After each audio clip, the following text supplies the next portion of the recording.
روجينا ستسلم لجمهورها في رمضان؟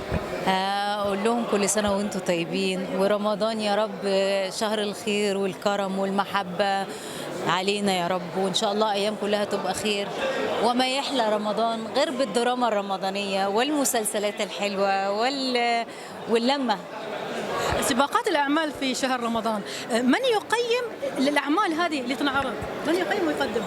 يعني أنا أعتقد أنه طبعا كل قناة بتختار حسب ذوق مشاهدينها، وسعيدة النهاردة أن أنا في حفل توقيع قناة أبو ظبي المسلسلات. تحية كبيرة لأبو ظبي. طبعا طبعا تستحق كل التحية، وأعتقد بعد كده بقى اللي بيقيم الجمهور لما بيتفرج إن شاء الله بإذن الله. إن شاء الله. شو حيكون دورك؟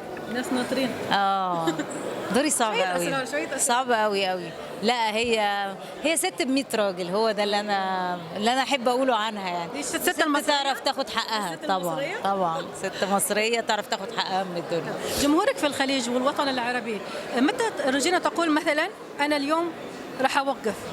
عمري ما لا انا بحب الفن، بحب التمثيل، دي اسعد لحظات حياتي وانا واقفه قدام الكاميرا بشخص شخصيه ذاكرتها وعايزه اشوفها حقيقه. فانا بعمل اسعد حاجه في حياتي، فازاي اوقف عن اسعد حاجه في حياتي؟ روجينا انت مواكبه السوشيال ميديا ولا بعيده؟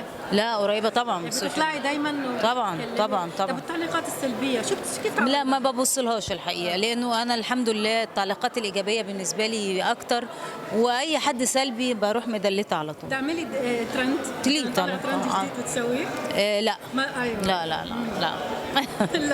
دي فيها حدود. طيب نرجع المعايده في رمضان ولا كل سنه وانتم طيبين، رمضان كريم، رمضان شهر الخير والمحبه والاخاء. رمضان كريم عليكم. روجينا.